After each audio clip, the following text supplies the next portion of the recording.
આનંદ.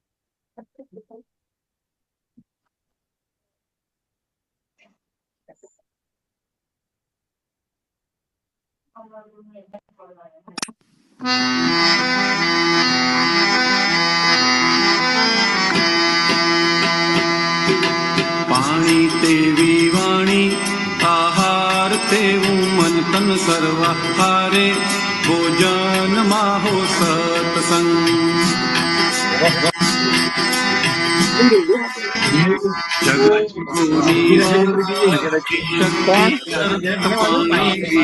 વાણી નિષ્પક્ષી અમૃતવાણી.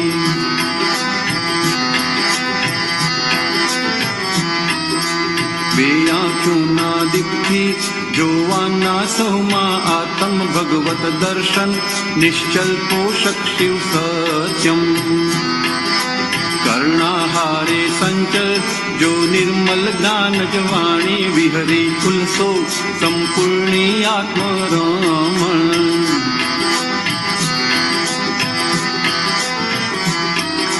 મન ભ્રમરોની વચ્ચે વાગોળો દાદ સુદર્શન, અંદર પછતા પરિણામે જો સ્વાનંદ.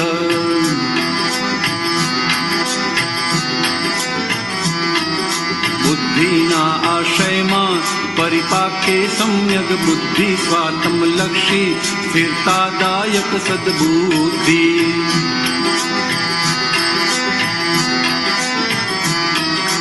ચિત્તની ચંચળતાઓ જ્ઞાની પુરુષને અર્પણ કરતા સહેજે દાદા બનશે ધ્રુવતારક.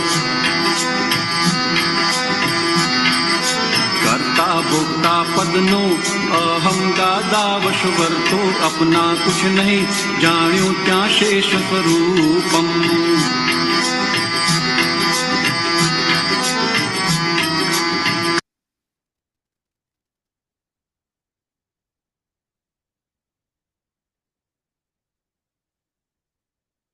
જય સચ્ચિદાનંદ.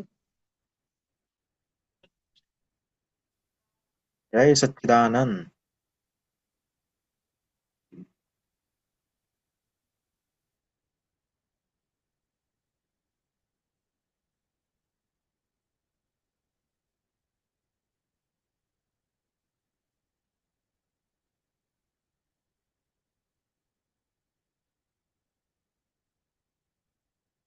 શું કરવાનું છે?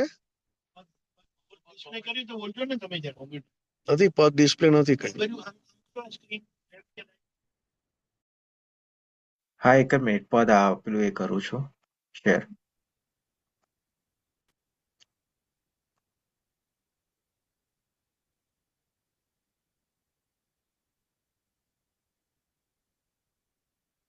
દેખાય છે હવે?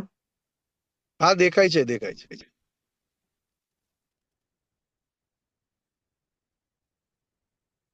આ પદ ઉપર કઈ કહેવાનું છે ને દાદાનું? હા. આમાં મુખ્ય છે ને, ક્રમિક માર્ગમાં મનમાં જેવું હોય એવું જ વાણીમાં બોલે ને વાણીમાં જેવું હોય એવું વર્તન કરે. ક્રમિક માર્ગમાં, અને એ ક્રમિક માર્ગ વખતે આપણા મન વાણી કાયા એવા હતા કે બહારથી બધી અસર અંદર જાય. જેવો આહાર લો છો તેવું મન, કેવી પાણી પીવો છો તેવી વાણી. એટલે દાદા આ કાળમાં પણ કહેતા, ભલે અસર ઓછી થઈ ગઈ ક્રમિક માર્ગમાં જે અસર હતી, અને જ્યારે સતયુગમાં, ક્રમિક માર્ગ એટલે સતયુગ, અને સતયુગમાં જે અસર હતી ને એનાથી ઇફેક્ટ ઓછી થઈ ગઈ. તેમ છતાં આ કાળમાં દાદા કહેતા કે પાણીની અસર વાણી પર થાય અને ખોરાકની અસર મુખ્ય મન પર થાય. એટલે કીધું છે સત્વ, રાજસી, તામસી મન એવું બને. સત્વ છે, તામસી છે કે રાજશ્રી છે, એટલે વાત, પિત્ત અને કફ. અને એ પ્રમાણે મનની અસર પાછી પાણી જોડે વાણી. એટલે મન વાણીમાં ફૂટ્યા વગર રહેતું નથી. એટલે દાદાએ કહ્યું કે મન કેવું ચાલે છે એ વાણીથી ઓળખાયા કરે, કે મનમાં અત્યારે શું ચાલે છે એ વાણીથી તમે ઓળખાણ કરી શકો. ભલે વાણી અક્રમ વિજ્ઞાન થકી ટેપ રેકર્ડ હોય, પણ તેમ છતાં એ ટેપ રેકર્ડ જે નીકળે છે ત્યારે મનની દશા આપણે જોઈ શકીએ. હવે આ કાળમાં આપણને અક્રમ વિજ્ઞાન મળ્યું, એટલે સ્થૂળથી લઈને સૂક્ષ્મતર સુધીના ભેદ પાડી આપ્યા દાદા ભગવાને. સ્થૂળમાં પાણી તેવી વાણી, પછી સૂક્ષ્મમાં મન, પછી આખું બુદ્ધિ અને ચિત્ત. અક્રમ વિજ્ઞાનમાં મન, બુદ્ધિ, ચિત્ત, અહંકારને રિપેર કરવાનું નથી. અક્રમ વિજ્ઞાનમાં મન, બુદ્ધિ, ચિત્ત, અહંકારને ચોખ્ખું કરવાનું એવું નથી. પણ અક્રમ વિજ્ઞાનમાં બે રીતે છે. એક પ્રતિક્રમણ સ્વરૂપે, જે ક્રમિક માર્ગમાં પણ પ્રતિક્રમણ છે, હતું અને રહેશે. કારણ કે ભગવાન મહાવીર સ્વામી આપેલા 3 શબ્દ: આલોચના, પ્રતિક્રમણ, પ્રત્યાખ્યાન. પછી ત્યાં અક્રમ અથવા ક્રમિક. પણ બીજી રીતે અક્રમ વિજ્ઞાનમાં સ્થૂળ, સૂક્ષ્મ અને સૂક્ષ્મતરને સંપૂર્ણ ઓળખવાની દશા પ્રાપ્ત થઈ છે. અક્રમ વિજ્ઞાનમાં તમે પૂરેપૂરું મનને જ્ઞેય તરીકે જેમ જેમ ભૂલો ઓછી થાય તેમ જોઈ શકો. બીજી રીતે દાદાએ કહ્યું કે મારી બુદ્ધિ, મારું ચિત્ત દાદાને સમર્પણ છે.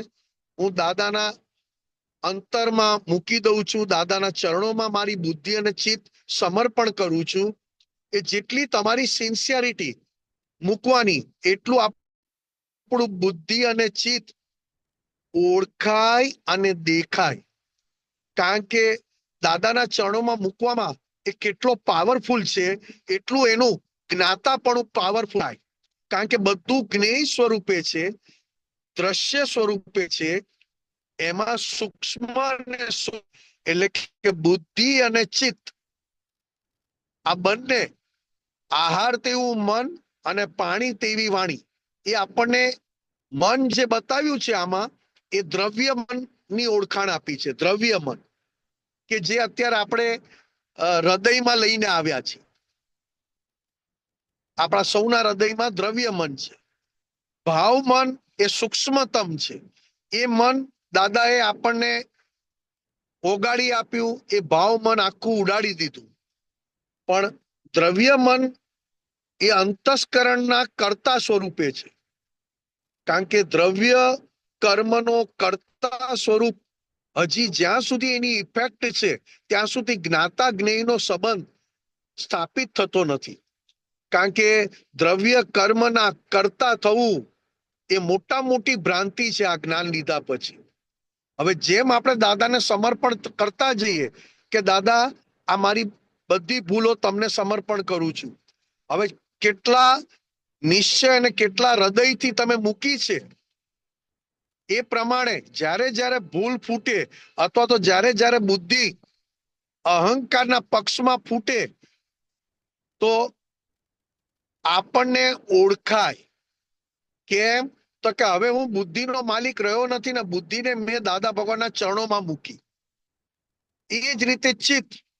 ચિત્ત કેવું છે? તો કે અશુદ્ધ ચિત્ત એ સંસારના સુખો માટે અને સાંસારિક જ્ઞાનથી વણાયેલું છે. હવે એ ચિત્તને પણ મેં કીધું કે મારા ચિત્તમાં દાદા ભગવાનની હાજરી રહે, એ સિવાય બધું ચિત્ત મેં દાદાને સોંપ્યું, અથવા મારા સુદર્શનથી એ ચિત્તને ઓળખ્યા કરું છું. સુદર્શન એટલે રિલેટિવ અને રિયલ આજ્ઞા. જે કૃષ્ણ ભગવાન પાસે સુદર્શન હતું તે. આ પદ આખી અંતસ્કરણને ઓળખવા માટે અને ક્રમિક માર્ગમાં બહારથી પણ ઇફેક્ટ થાય, અને અક્રમ માર્ગમાં અંદરની ઇફેક્ટ બહાર આવે છે. એ અંદરની ઇફેક્ટ બહાર આવી, એના પરથી અંતસ્કરણને ઓળખવાનું આ પદ મૂક્યું છે. બે રીતે, જેમ મેં મારા મન, વાણી, કાયા, ભાવ કર્મ, દ્રવ્ય કર્મ, નો કર્મ, નામ નામની માયા મેં કેટલા પાવરથી દાદા ભગવાનને સમર્પણ કર્યું છે, એ પ્રમાણે મારી જાગૃતિ અને ઉપયોગ કામ કરે. મારું અર્પણ કરવામાં, કારણ કે મારે આ વાક્ય દિવસમાં 30 વાર 40 વાર બોલવું પડે છે કે હું મન વચન કાયા, ભાવ કર્મ દ્રવ્ય કર્મ નો કર્મ, નામની માયા, આપ પ્રગટ પરમાત્મા સ્વરૂપ પ્રભુના સુચરણોમાં સમર્પણ કરું છું. આ 30-40 વાર બોલું ત્યારે હું મન વચન કાયાના પકડમાંથી છૂટી શકું, કારણ કે લઈ આવેલું ડિસ્ચાર્જ પોતાપણું એ હજી શુદ્ધાત્માના સ્વાદ ચાખવામાં વચ્ચે આવે. તો હું 30 વાર 40 વાર આવી રીતે બોલી અને પછી હું મારા મનને બુદ્ધિને જોઈ શકું છું. બેઠો હોઉં, મારું ચિત્ત રખડવા જાય, ચિત્ત ભટકવા જાય, તો મારે પાછું વાળવું નથી પડતું. હું એને જોયા કરું એટલે થોડાક ટાઈમમાં ચિત્ત પાછું આવી જાય, કારણ કે ચિત્તને ટેકો આપનાર રહ્યા નહીં. આખું પદ અંતસ્કરણની જાગૃતિ અને બાહ્યકરણમાં ફ્રીમાં છૂટાપણું વર્તે એના માટે છે. જય સચ્ચિદાનંદ.